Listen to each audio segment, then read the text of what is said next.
Hello दोस्तों, मैं हूं आपके साथ आरजे याशी from radio Narad 90.4 FM Mangalayatan university Beswa Aligarh. और जैसा कि आप सभी जानते हैं, मंगलायतन विश्वविद्यालय में 11th कॉन्वोकेशन ऑर्गेनाइज किया जा रहा है ऑन 3 अप्रैल 2025। और इस वक्त हमारे साथ मंगलायतन विश्वविद्यालय के वाइस चांसलर सर प्रोफेसर पीके दशौरा जी हैं।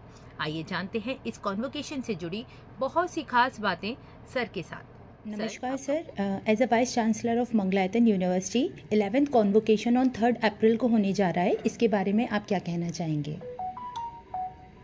किसी भी विश्वविद्यालय के लिए सर्वाधिक महत्वपूर्ण अवसर दीक्षांत समारोह का होता है। जी।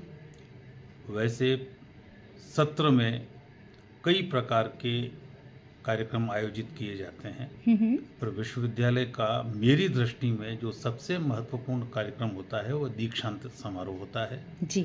जिसमें वे विद्यार्थी जिन्होंने अपनी शिक्षा पूर्ण कर ली है, और शिक्षा पूर्ण करने का अर्थ ये निकाला जाना चाहिए कि यदि वे स्नातक स्तर की शिक्षा ले रहे हैं तो स्नातक की शिक्षा पूर्ण कर ली है, स्नातकोत्तर की ले रहे हैं तो स्नातकोत्तर पूर्ण कर ली है, कोई डिप्लोमा के लिए अध्ययनशील हैं तो डिप्लोमा पूरा कर लिया है, किसी सर्टिफिकेट के लिए एनरोल्ड हैं तो वो पूरा कर लिया है। अर्थात जिस किसी विशेष पाठ्यक्रम के लिए उन्होंने प्रवेश लिया वह पाठ्यक्रम पूरा कर लिया है और उत्तीर्ण हो गए हैं, तो उनके लिए उनके जीवन का भी एक बहुत महत्वपूर्ण अवसर है। जी। बहुत महत्वपूर्ण अवसर है उनके जीवन के लिए, उनका जीवन की दिशा तय होती है इसके लिए। जी। अब उसी स्थिति के अंदर विश्वविद्यालय का यह अगर सर्वाधिक महत्वपूर्ण उत्सव माना जाए तो इसमें कहीं कोई अतिशयोक्ति नहीं है। जी सर, वहीं मंगलायतन विश्वविद्यालय ने उन स्टूडेंट्स के लिए किस तरह के अरेंजमेंट्स किए हैं 11th कॉन्वोकेशन पर? देखिए, अरेंजमेंट का जहाँ तक प्रश्न है तो किसी भी विश्वविद्यालय के दीक्षांत समारोह में उपाधि अथवा प्रमाण पत्र प्राप्त करने वाले विद्यार्थियों को यह उपाधि या प्रमाण पत्र कुलाधिपति चांसलर महोदय प्रदान करते हैं। जी। उस अवसर पर मुख्य अतिथि के रूप में अति विशिष्ट व्यक्ति को भी आमंत्रित किया जाता है जो विद्यार्थियों को मार्गदर्शन देते हैं।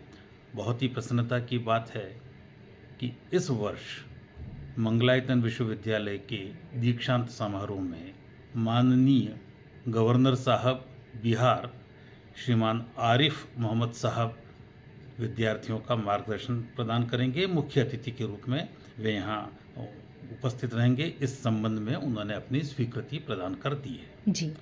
साथ ही हमारे यहाँ पर विशिष्ट अतिथि के रूप में माननीय शिक्षा मंत्री उत्तर प्रदेश, सांसद अलीगढ़ तथा सांसद हाथरस भी उपस्थित रहेंगे। ओके।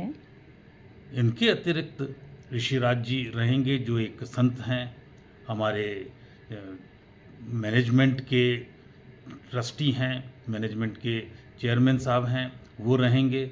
और कुल मिलाकर के जो विद्यार्थी गण यहाँ रहेंगे, जो उपाधिकर्ता रहेंगे वे रहेंगे, दर्शक के रूप में विद्यार्थी रहेंगे, मीडिया के पर्सनल्स रहेंगे, और एक बड़ा भव्य कार्यक्रम आयोजित करने का हमने तैयारियां की है। और मुझे विश्वास है कि सभी के सहयोग से, सभी की शुभकामनाओं से अच्छा कार्यक्रम होगा। सभी विद्यार्थी बड़ी प्रसन्नता से अपनी उपाधियां लेकर के जाएंगे। जी बिल्कुल सर, ये तो बहुत ही प्रसन्नता की बात है। वहीं हमने अक्सर देखा है जब डिग्री लेने स्टूडेंट जाते हैं तो उनको एप्रन या क्या का ड्रेस कोड रखा जाता है, तो मंगलायतन विश्वविद्यालय ने इस साल वाइट ड्रेस कोड रखा है, तो इसके पीछे का क्या कॉन्सेप्ट है और इसके बारे में आप क्या कहना चाहेंगे?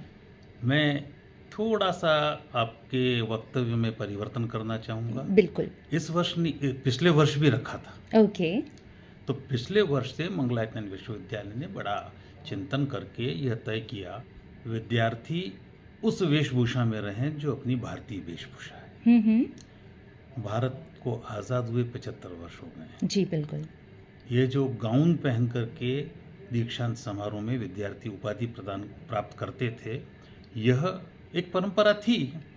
उसके विषय में चर्चा में जाने की मैं कोई आवश्यकता नहीं समझता, किंतु यदि कहीं पर भी भारतीयता का रंग चढ़े जी तो स्वागत योग्य है। डेफिनेटली। और सफेद रंग तो सभी के लिए स्वीकार्य, प्रकाश हमारे पास सफेद ही आता है। जी। सफेद रंग सभी रंगों को अपने में समाहित करता है। तो सफेद रंग तो मेरे ख्याल से सभी को अच्छा लगता है। बहुत ही खूबसूरत थिंकिंग है सर इसके पीछे आपकी। वहीं आज जो ऑडियंस आपको सुन रही है, आप उनको अपनी ओर से क्या संदेश देना चाहेंगे? शिक्षा मनुष्य के जीवन के अंदर प्रखरता लाती है, परिष्कार लाती है, प्रवीणता लाती है तथा शिक्षा के माध्यम से व्यक्ति अपने प्रबंधन सीखता है, स्वयं का प्रबंधन सीखता है और अब उस प्रबंधन के माध्यम से समाज और देश के लिए, अपने घर के लिए भी निधि बनता है जी। तो शिक्षा का क्रम कभी भी खत्म नहीं होना चाहिए जी। उपाधि प्राप्त कर लेना शिक्षा का समापन हुआ ऐसा नहीं है। जीवन पर्यंत चलने वाली प्रक्रिया शिक्षा है जी। शिक्षा औपचारिक भी होती है, अनौपचारिक भी होती है। हम अनौपचारिक शिक्षा तो जीवन पर्यंत ग्रहण करते ही हैं, हर क्षण सीखते रहने की हमारी इच्छा होनी चाहिए। बिल्कुल। मैं सभी विद्यार्थियों से, न केवल विद्यार्थियों से, मैं सभी श्रोतागणों से, दर्शकों से, सबसे ये कहना चाहूँगा कि शिक्षा से अपनी मित्रता बनाएं। बिल्कुल। जितना निकट शिक्षा के रहेंगे